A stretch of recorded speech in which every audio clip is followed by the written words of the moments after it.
I've been using the Paperlike V2 in the last couple of months and I can finally give you a review.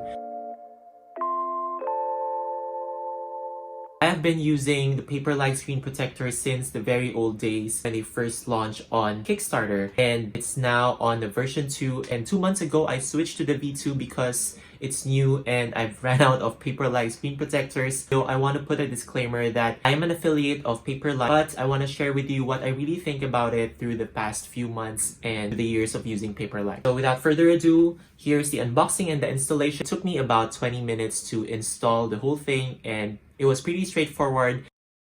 Alright, so we got this Paperlike out of the carton and let's see what's inside. So we have this envelope with a really nice note here. It says, "Thank you for joining us and making our awesome digital tools even more enjoyable." I like this artwork by Melanie. We have 2 screen protectors in one package, and this is the installation guide. So you can go to usepaperlike.com to find step-by-step instructions. Right, we have the cloth to wipe, and we have some dust absorbers and guides, self-help stickers, and a couple of wipes. So this is what's inside the package. Of course, we're not gonna use both, so I'm gonna install one and keep the other one for later.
Okay, first thoughts. Colors didn't seem to change a lot from the first version, so I was already okay with how it looks like. Maybe let's try watching some YouTube videos to see.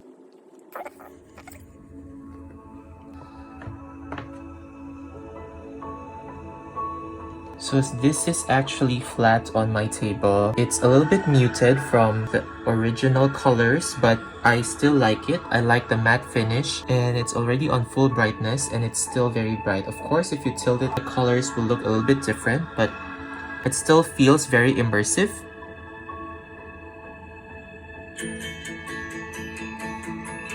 So I'm playing a video that I took from one of my past travels. The colors are just a little bit muted from normal colors that you see without a screen protector, but that's pretty much how any matte screen protector looks like. And as I use my fingers to move around, it immediately feels that it's much rougher than before. Let's try to open PROCREATE and see.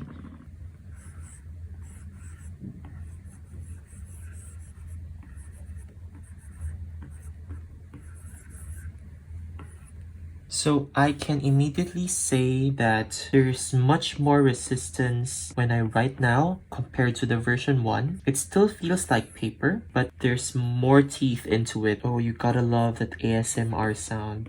The tactile feeling is quite similar. So I can imagine why some of the reviews are saying that their tips run out quite fast. It's because it's more rough than the first version. To be honest, I really like the version 1. and I'm kind of used to drawing on it, so it will take a while before I settle into this new sensation of writing or drawing on the iPad. I don't see any color differences as opposed to the first version. I guess it's just gonna take some getting used to. It feels like I'm dragging the pen more now. There's more resistance, there's more teeth, there's more grit. The strokes feel a little bit heavier than the version 1, so it waits to be seen as I continue using this for the next week or so, because I've been so used to using the older version, so I feel like it's just best to give this a little bit more time to see what I really feel about it.